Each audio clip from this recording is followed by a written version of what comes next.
শেষ হয়ে গেল গ্রুপ সির সকল সমীকরণ। শেষ পর্যন্ত গ্রুপ সির গ্রুপ চ্যাম্পিয়ন হয়ে ব্রাজিল পরের ধাপে উঠে গেল। অন্যদিকে গ্রুপ সিতে গ্রুপ রানার্স আপ হয়ে মরক্কো উঠে গিয়েছে পরবর্তী রাউন্ডে। তবে এই ম্যাচে হেরে যাওয়া স্কটল্যান্ডেরও কিন্তু সুযোগ রয়েছে পরবর্তী রাউন্ডে যাওয়া, কারণ গ্রুপের মধ্যে তৃতীয় স্থান অধিকারী সর্বোচ্চ 8টি দল পরবর্তী রাউন্ডে যেতে পারবে। বর্তমানে স্কটল্যান্ড আছে ষষ্ঠ অবস্থানে, তাই স্কটল্যান্ডেরও সুযোগ রয়েছে পরবর্তী রাউন্ডে চলে যাওয়ার।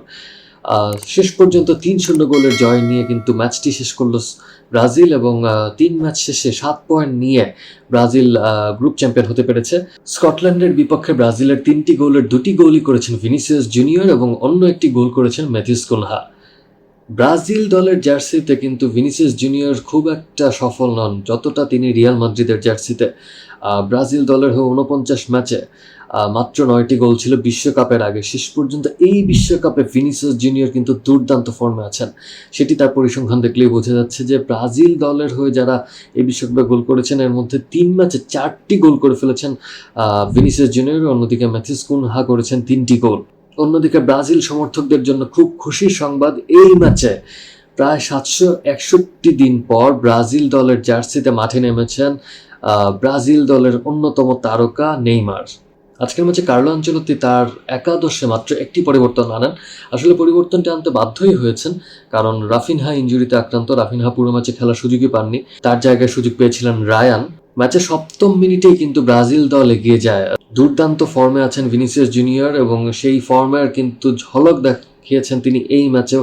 7 মিনিটে ভিনিসিয়াস জুনিয়রের গোলেই কিন্তু এগিয়ে যায় ব্রাজিল দল। অবশ্য এই গোলে কিছুটা দায় আছে স্কটিশদের, কারণ স্কট ম্যাকেনা একটি শিশুতোষ ভুল করে বসেন। তিনি বল ক্লিয়ার করতে গিয়ে বল দিয়ে ফেলেন রায়ানের পায়ে, আর সেই বলটি রায়ান থেকে বক্সে আনমার্ক থাকা ভিনিসিয়াস জুনিয়র পেয়ে যান, এবং ভিনিসিয়াস জুনিয়র কোনো ভুল করেননি। সেই সুযোগে ব্রাজিলও 1-0 গোলে এগিয়ে যায়।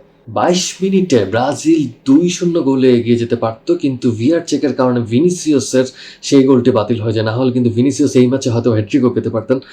তো দেখা গিয়েছিল যে এইখানেও কিন্তু প্রতিপক্ষের ডিফেন্ডার একটি ভুল ছিল, সেই ভুলের কারণে কিন্তু ভিনিসিয়াস বলটা প্রায় নিয়ে গোলও করেছিলেন, কিন্তু দেখা যায় যে হালকা একটু ছোঁয়া লেগেছিল প্রতিপক্ষের ডিফেন্ডারের সাথে ভিনিসিয়াস জুনিয়রের, তাই সেখানে একটি ফাউল ধরা হয়, ফ্রি কিক পেয়ে যায় স্কটল্যান্ড। তাই সেই সময় 2-0 গোলে এগিয়ে যেতে পারেনি ব্রাজিল। তবে খুব একটা বেশি কিন্তু ব্রাজিল দলকে অপেক্ষা করতে হয়নি। প্রথমার্ধের অতিরিক্ত সময়ে কিন্তু 2-0 গোলের লিড পেয়ে যায় ব্রাজিল। ব্রুনো গুইমারেসের ক্রস থেকে শুধু ভিনিসিয়াস জুনিয়রকে মাথা ছোঁয়াতে হয়েছে, অর্থাৎ হেডের মাধ্যমে কিন্তু ভিনিসিয়াস জুনিয়র 2-0 গোলের লিড এনে দেন ব্রাজিলকে।